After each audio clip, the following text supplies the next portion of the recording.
Greetings. I hope everybody is doing okay. This is a very quick analysis, simply kawe obudde ebyango bimanyi. For starters, nga sinatandika ka video, nina amawulire agana kuwaza, amawulire agamenya omutima. Gagenda eri abo bonna abasabira ewa Kasajja Aloysius Mutingo. Nina amawulire amabi. Oba olina muganda wo, family member wo, maama wo, taata wo, ojaawo ng'asabira ewantu eyo, nina amawulire agana kuwaza. Gagenda okusembayo oba oli awo ka video ekagwera mugambye ka video kampi. Nina ka analysis akali very short kenjagala okukola. Ka video kasafasinze ku mikutu wano eja internet. Bangi mwakalabye era kabanyumidde mwasese nnyo. Wabula bwe kituuka kufa abantu abali so analytical. We analyze word per word. Kankuterewo ka video kano. Wabula obola ka video kano ngenda kusaba. Uliriza nnyo okuva ku second esooka mpaka ku yokusatu. Omalo ulirize nnyo okuva ku second eyokusatu okutuuka ku second ey'ekkumi. Bw'omalaawo ulirisigala ng'owuliriza naye wuliriza nnyo bw'otuuka ku second ey'ana mpaka ku y'ataano mu ebbiri. Era bw'otuuka ku ddakiika esooka ne seconds 36 mpaka ku second ana wuliriza nnyo. Ate era bw'otuuka ku ddakiika emu ne second 52 ne ka video ekagwera ku seconds 57 nkusaba era wuliriza nnyo kubanga analysis wa leero agenda tambulira mu seconds ezo ku ka video kengenda okola. Now get to see this video tukomewo nkuwe analysis. Nkugambye fenna tulabye ebimu just tubiraba mu ngeri za njawulo. Thank you. Watch this then I get back. Ono mwami tumubuulire ekituufu. Enkoven zigenda nezinsiwa nonga ziringa empendule kubanga amasasi we gayita bagana okutungawo bakuutanga bukuusinga abakuuta abaki bajjemu obutwa n'ebiringa ebyo. Kati oluvannyuma ne batandika okubanga bakulukuta bukulukusi musaayi. Omusawo n'asanyuka nagamba nti watandise okuvayo omusaayi then kitegeeza kati obutwa bwandibanga buweddeko kati ennyama egenda kutandika okwambuka. Ennyama neeyambuka yokka awataatungibwa ne wabeerawo ennyama eyambusi. Enkovu erimu ekintu ekinene amasasi we gayita agankwatako okusinziira ku bye twalaba gaali 3 bonna nga gayita mu kkubo lyerimu. Naye kati kubanga tebaatunga juzi nabuuza dokita ne mugamba naye nga ndi bubi kubanga wuwe eddakiika ezituuka nga ninga gubasalaasala n'omugirita n'aŋŋamba nti waliwo obusubu obubeera mu mubiri gwaffe obumu nga buli waggulu obulala nga buli mmanga. Kati bw'oba osazeemu bw'oti ng'amasasi bwe gaayuzaawo ate ne baba nga tibaatunga kugattawo bunoonya bunne waabwo. Kati mu kunoonya bunne waabwo bwe bulumi obwo bwe mba mpulira waggulu wagala okugatta ne wansi ne wansi wagala okugatta ne waggulu wakati waliwo ennyama eyamerawo yali teteekwa kubaawo eyajja neeyambuka bwambusi ekyawo ne kubanga okuwona eyo gye bayita enkovu. N'aŋŋamba ekintu ekyo kijja kubeerawo obulamu bwange bwonna. Ne neebaza Katonda ne ŋŋamba nti at least nga Mukama wange Yesu bwe yalaga Tomasi nti enkovu zizo z'obyagala okulamu nange enkovu nzirina ate naawe olina enkovu. Ako eka video katika tugende mpola naye nzikiriza nkwotinga omukulembeze wange atera okwotinga Kabaka Bob Marley ng'agamba you can fool some people for some time but you cannot fool all the people all the time.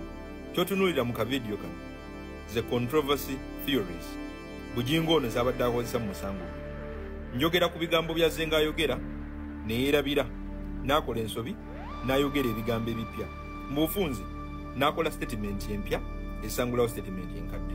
Kyogenda okutunulira ennyo mu ka video kano bujinga akakasa nti talina bisago bingi ku mugongo ayinako ekisago kimu naye jjukira bannayuganda mu kusooka theory ye yasinga okubawa yabaguza theory ey'ebisago ebingi by'alina mu mugongo.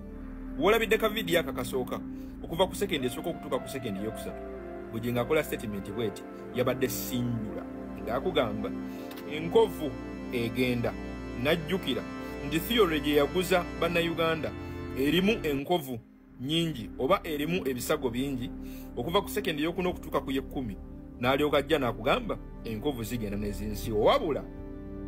However much yabadde ayagala protectinga theory ye, mu video yazzeemu ne yeerabira nti theory gye yaguza bannayuganda erimu nkovu nnyingi. Yazzeemu n'akasa munnayuganda nti amazima gali nti yalimba ku mugongo gwe ateeka kuba ayinawo enkovu ejja tugende empola.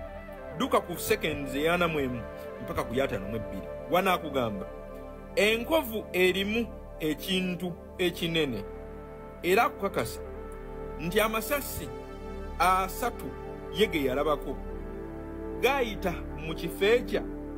Ekibuuzo kiri nti amasasi 3 agamukwata bwe gaba gayita mu kifo kimu enkovu nyingi ku mugongo gwe zivaawa. Si kye kikulu, njagala tugende mpola. Bw'ogenda ku ddakiika emu ne sekendi za 3 mukago kutuuka ku 4 addamu n'akugamba nti okusinziira ku basawo bye bamugamba eyo gye bayita enkovu.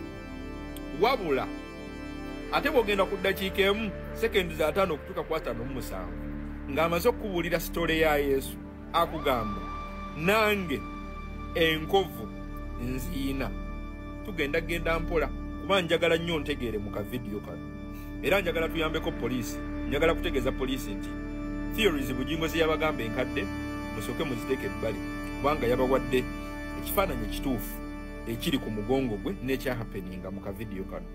Video wegwera akulaga nti enkovu aziyina wabula video wetandikira akulaga ayina nkovu. Tugenda genda mpola ogenda kuntegeerako gambe njagala ntegeere bulungi mu ka video kano. Kano ka video kalimu obukakafu bwa mirundi 2 oba kalimu theories 2. Kalimu theory ekulaga nti bugingo ayina enkovu emu ku mugongo ate kalimu theory ekulaga nti bugingo ayina enkovu nyingi ku mugongo. Wabula era ngenda kulaga ekyasaatinga oba ekikonfaminga nti bugingo alimba. Mu sekendi esooka ayogera ku nkovu emu.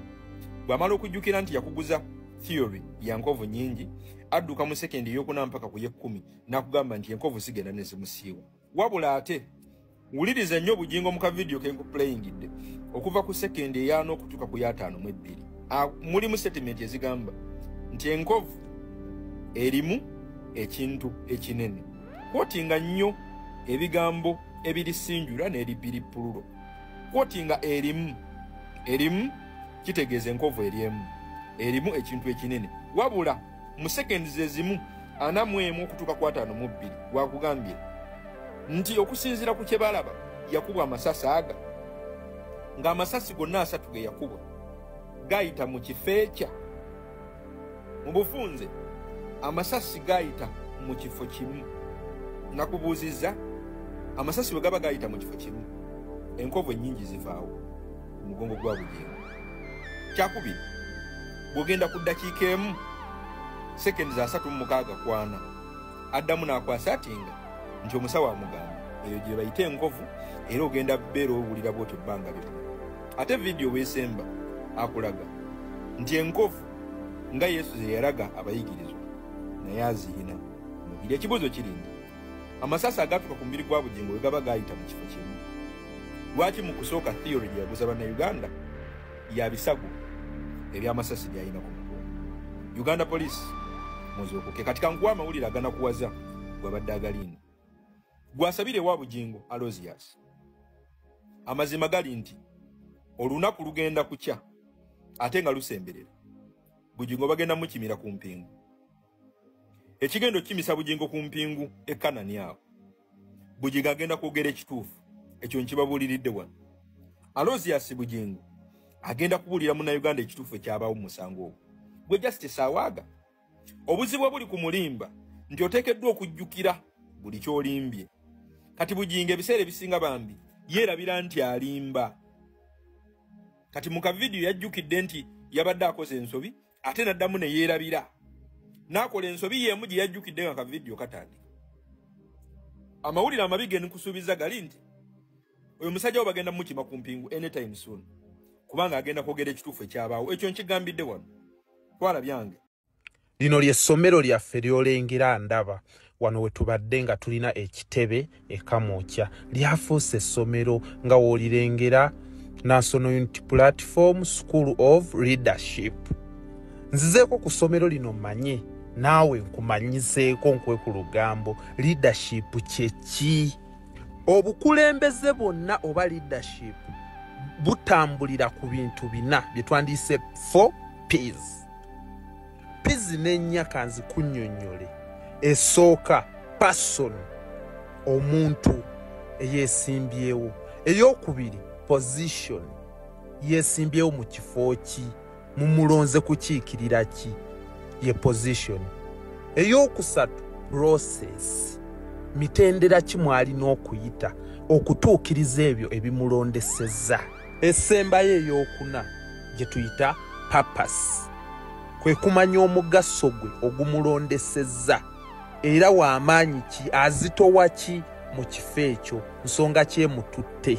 Kinajjukirwa nti abakulembeze abalondeddwa balina okuba nga bagenda kusolovinga ebizibu bye tulina mu community yaffe mwe tuba tumulonze okutukiikirira. Ate takomoogo, he must identify problems eziri mu community ye ng'alaba ekinajja nti ayise mu luguudo enkuba ebindabinda ate oluguudo olwo lulimu ebinnya bingi abatuuze n'eddaka tuzimbe emyala. He must identify ekinajja. Munaasonyiwa kano kataddemuuko oluzungu. Omukulembeze waffe asomedde wano olina okuba nga decision z'okola mu parliament teziyamba ggwe ng'omuntu wabula ziyamba community yonna n'abo abantu abakusindika ogende mu parliament. Wabula tosalawo ggwe bikuyamba na famire ye. Omukulembeze ava wano ojja kuba ng'osobola n'okwerekereza ku lw'abantu abakulonze n'ogamba zino miliyoni 5 ze bampadde kanzireke ku lw'abantu abannonda bafune eddagala mu malwaliro. Obadde okimanyi nti abakulembeze bangi tubalonda ne bagenda mu parliament nga tebamanyi kye bagenze kukolayo, era bangi bali mu bifo nga tebamanyi mugaso gwabwe. Okugeza chairman w'ekyalo. Chairman w'ekyalo alowooza ayina kusayingira ku ndagaano ya ttaka, simanyi bali bayombye mpaayo 2,000 mpaayo 5,000, amanyawo w'alina okukoma. Naye obadde omanyi nti chairman w'ekyalo gwe mulandira gwa politics, gwe mulandira gw'obukulembeze. Okugeza w'osuula ndagamuntu leero tebakutuma bbaluwa ya Museveni, tebakutuma bbaluwa ya pulezidenti, nedda. Bakutuma ebbaluwa ya chairman nakukonerako kalika stamp okamanyi aka inki n'akakonerako ku ndagamuntu ekulaga nti oli Munnayuganda. Kitegeeza ba chairman balina omulimu munene nnyo naye babagumbaza bakomaawo. Mwenna mukimanyi tulina ba minisita w'ensonga z'ekkalamojja, ezo nazo tezigonjoolwanga. Tulina minisita w'etteeso, ezo nazo tezigonjoolwanga. Naye ssente y'omusolo era bagibawa. Ogwo omutemwa yo gwe gyeguli, amafuta bagavuga mbuli kimu. Naye omanyi lwaki tebigonjoolwanga? Tebaasoma 4 P's ze mbagambyeko, tebaasoma leadership, tebaasoma kye balinza kukola. Wano wembakoolera bannayuganda mwenna twegatte tusobole okugaziya bulanki zino mu Uganda wonna na buli bitebe tubangulwe. Ate tutukoma kusoma busomi fefeka, wabula tusomese ne bannaffe tubabangule mu Uganda yaffe eddako etusange nga ffenna tweteeseteese. De Baganda seizi kawulu kagezi kagenda okunywa nga keeyalidde nti mucyo we kadda kagwe bugwi keebake.